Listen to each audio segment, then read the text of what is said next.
Level 1. The man before the story. You are 33 years old. You grew up in Nazareth, a town so forgettable that when people hear where you are from, their first response is a quiet laugh.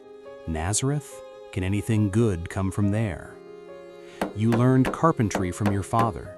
You worked with your hands. You know what it feels like when wood splinters into skin.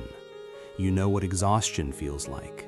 You know what it is to be hungry, to be cold, to watch someone you love suffer and not be able to stop it. For 30 years, no one outside your village knows your name. Then something changes. You walk into the Jordan River. A man named John pours water over your head. And from that moment forward, your life moves in one direction only, toward a hill outside Jerusalem called Golgotha, the place of the skull. You know what is coming. You have known for a long time. You walk toward it anyway. Level 2, Day 1. The city that will destroy you welcomes you like a king. It is Sunday. You ride into Jerusalem on a donkey. The crowds line the road. They are throwing palm branches at your feet, a gesture in this culture that carries the weight of a royal procession. They are calling out Hosanna, which means save us. Thousands of people are screaming that word at you as you pass through the city gates. Roman soldiers watching from the walls take note. A man with a following this large is a problem that needs a solution. Inside the city, you go directly to the temple, the most sacred building in the Jewish world. And what you find there stops you. The outer courts, meant to be a place of prayer for all nations, have been converted into a marketplace. Money changers sit behind their tables, merchants sell animals for sacrifice at inflated prices. The poor, who cannot afford the premium rates, are turned away. The religious establishment has made worship into a transaction, and the transaction benefits them. You overturn the tables, you drive the merchants out, coins scatter across the stone floor, doves released from their cages scatter into the air above the courtyard. You have just made the most powerful religious institution in Judea your enemy in public. The chief priests watch from the upper galleries. By nightfall, they are meeting in private. The question is no longer whether to stop you. The question is when and how. Level 3. Day 5. The last meal. It is Thursday evening. You gather your 12 closest followers in an upper room in Jerusalem, a borrowed space, a private meal. You know what tomorrow brings. They do not.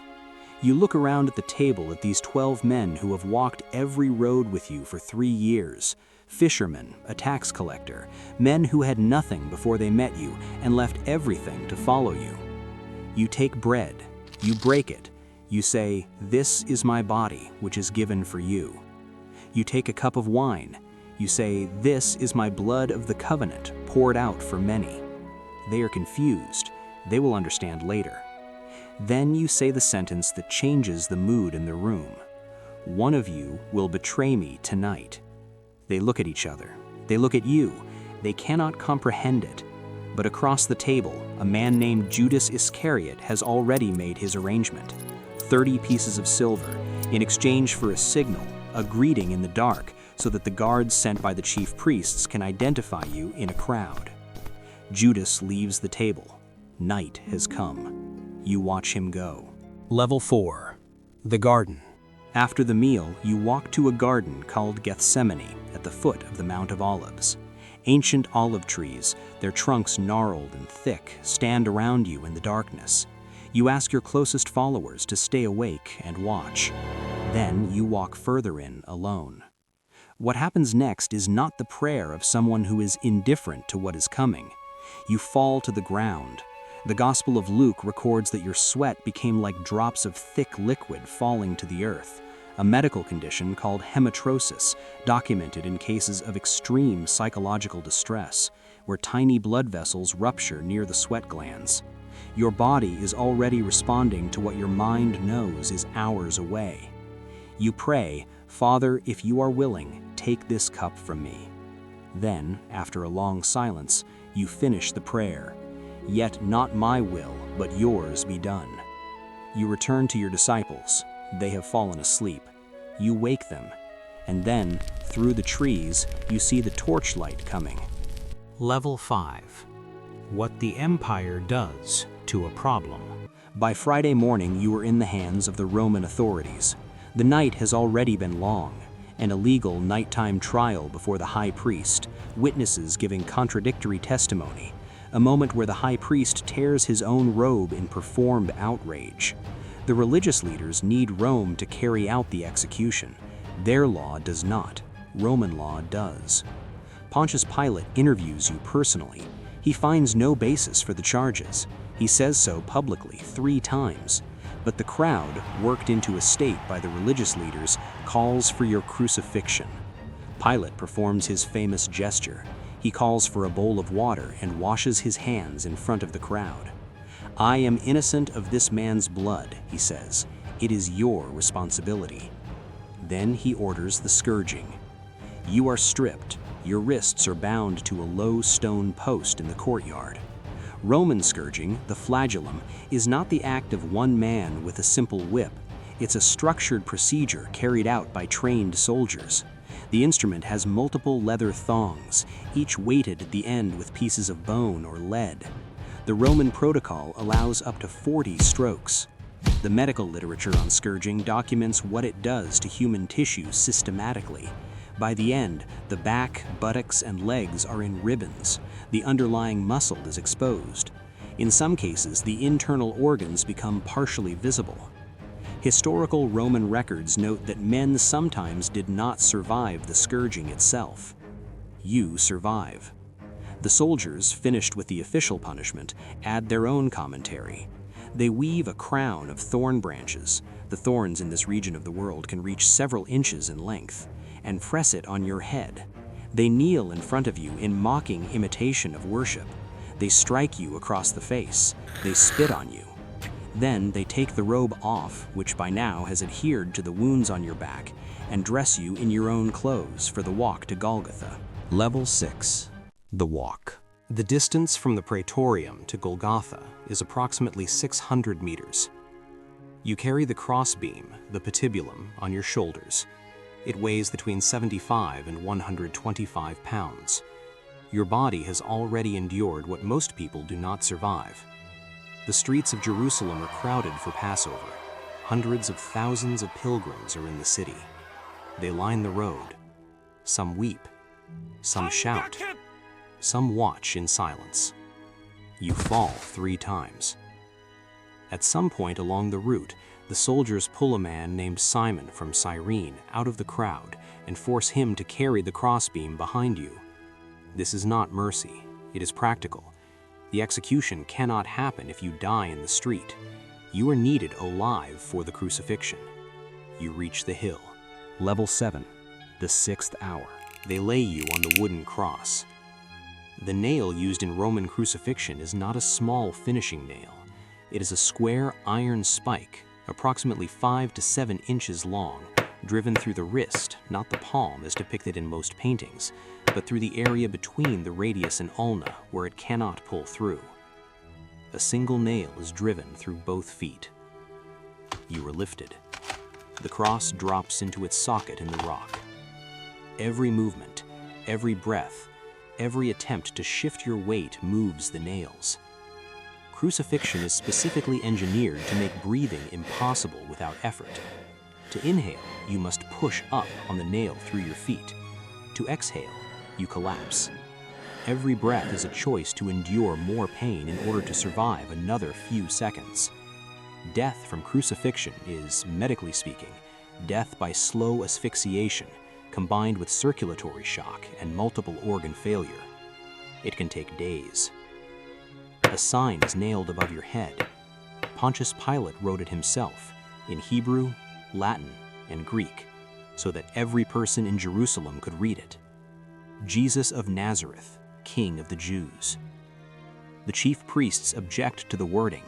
They send a delegation to Pilate to ask him to change it to, "He claimed to be King of the Jews." Pilate refuses. "What I have written," he says, "I have written." From the cross, you speak 7 times. The crowd below and the soldiers waiting mock you. If you were the Son of God, come down from the cross. The criminals crucified beside you, one on each side, respond differently. One joins the mockery. The other turns to you and says, "Remember me when you come into your kingdom." You say, "Today you will be with me in paradise."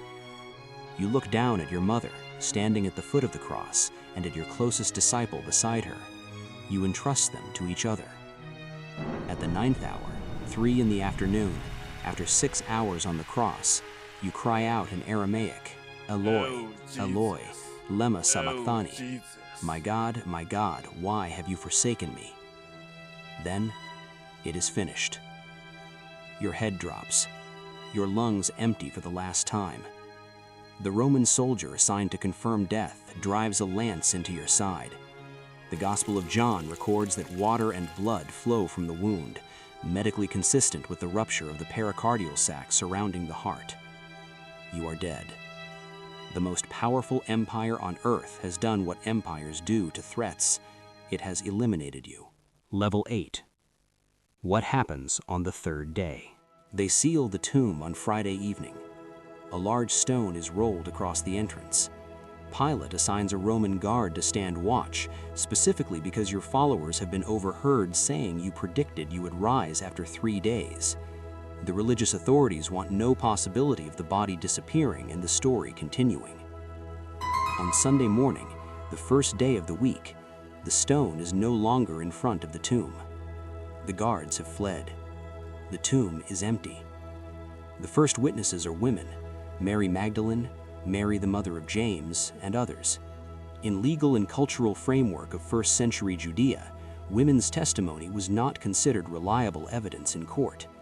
If someone were manufacturing this story, they would not have chosen women as the primary witnesses. They would have chosen the most credible, most respected male disciples available. The fact that the accounts consistently place women as the first witnesses is, as historians note, one of the details that resists fabrication logic. Within days, your followers, who scattered and hid the moment you were arrested, are publicly declaring your resurrection in the same city where you were executed, within walking distance of the sealed and now empty tomb, to the same authorities who ordered the crucifixion. Not one of them ever recanted, not even offered their lives in exchange for a public denial. Peter, who denied you 3 times on the night of your arrest, would die upside down on a Roman cross rather than say it was not true. Epilogue. The arithmetic of what you are. You never wrote a book. You never held political office. You never commanded an army. You never traveled more than approximately 200 miles from the place of your birth. Your public ministry lasted 3 years. Your execution took 6 hours.